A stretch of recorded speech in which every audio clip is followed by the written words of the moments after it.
Hi guys, today I will explain you OOPS concept. So, first of all, what is OOPS? OOPS is basically object-oriented programming strategies that is followed in order to design a program. Like these are the strategies if any language follows this OOPS concept, right? Then if in future we want to do some enhancement, then that will be easy to do, right? With less change in code. Or during the development phase also, if we do some, programming, if we implement some function and we want to use that function, then that will be very easy to reuse that function, right? This is basically OOPS. So following are the strategies, OOPS strategies: class, object, inheritance, polymorphism, encapsulation, and abstraction. So let us go concept by concept.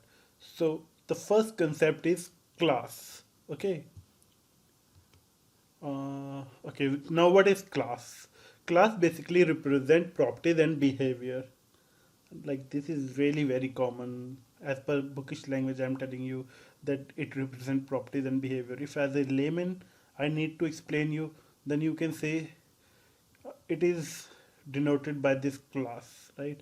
You just have to write this class keyword, then this will become a class.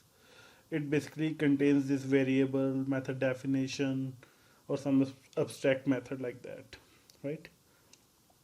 So in here you can say that this mobile is a class. How I come to know that this is a class? Because I saw that class is there, class keyword is there just before this name, right? So this is basically a class. It contains color as a variable and get price as a method name. Okay. So next concept is object. So what is object? Object is just a blueprint of class. This is really very bookish language, right? But I will explain you in very easy way. According to me, object is the way by which you can access, if like I'm creating object of class A, then I can access class A variable and class A method. It is just a way to access variable and method of the class whose object is created, right? No problem. I will brief you with the example. Let us forget about this. What I will do is I will delete all these tutorials. Right, for now I will delete this. I will tell you from the basic. Like here I am using Spring Tool Suite as my ID. You can use any, means like Eclipse ID or NetBeans ID. Let me look here. By this I have created class, and like this is mobile is a, or you can say pass technology, right? This is a class. How I come to know that this is a class? Because here class keyword is here. Suppose now I am having one method over here, like public void company, suppose IT company, right? Which company? Suppose this is IT company.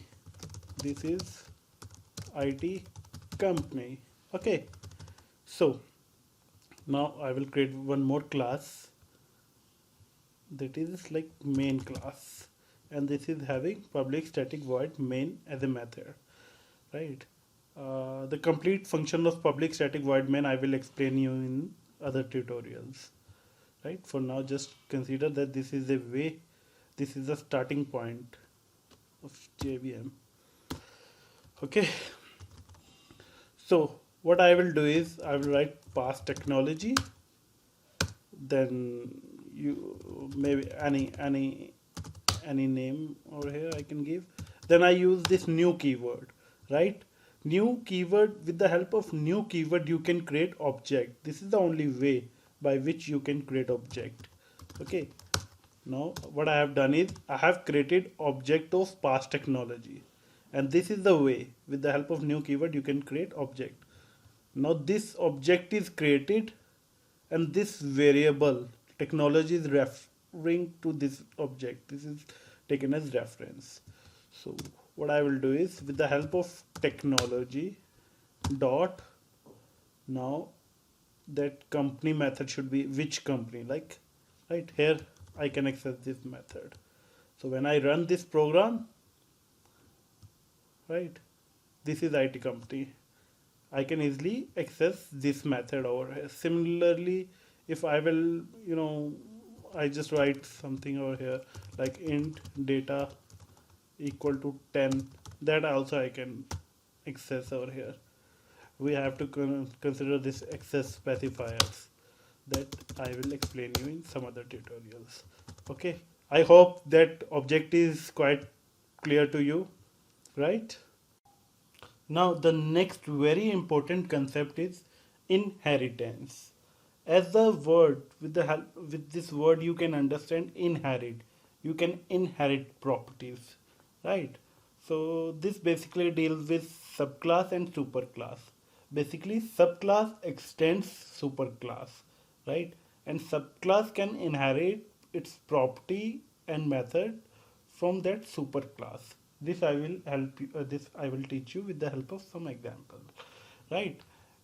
This inheritance means we can implement inheritance with the help of extends keyword. I will tell you, like this is past technology. Suppose here I have created one more class. Okay, this is IT company. IT company, right? So what I will do is each and every IT company of India should follow some rules, right? So what I will do is public void rules, right? Uh, this should this should follow rules, Indian rules, right? Something like that. Okay, Indian rules. And this is like common for each and every IT company in India. Okay, now past technology. Suppose as this is also IT company, past technology, so it should also follow the same rules. So how we can define it is like in the past technologies, there can also be some method, this rules. You can come to know like by seeing this method, like the definition of this and this is same, right? Then why we need to do duplication of the code, right? So Java provides us extends keyword, like inheritance concept by which we can use existing code. So what I will do is I will just inherit this IT company, right? Now you can see that this triangle, green triangle symbol is here.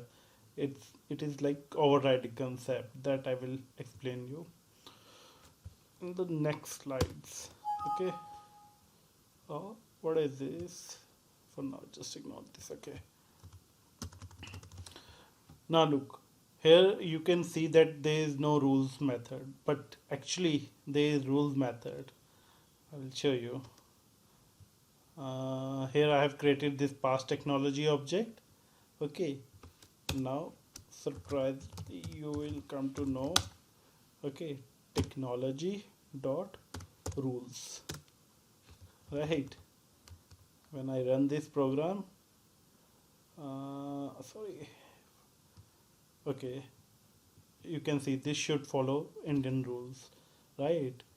But here you can see there is no rules method. So which method it is using? It is using this super class methods, right? This is how we can use inheritance concept. The common methods, there is no need to implement the common methods, right? Hope this inheritance concept is clear to you guys. So next most important concept is polymorphism. What exactly polymorphism is? That means many forms. Okay, the same name, how we can use the same name to implement different functionalities, right? There are basically two ways by which you can implement polymorphism, or by which you can use the same name in order to implement different functionalities, to write different method with the same name, right? That is, first one is method overloading and the second one is method overriding.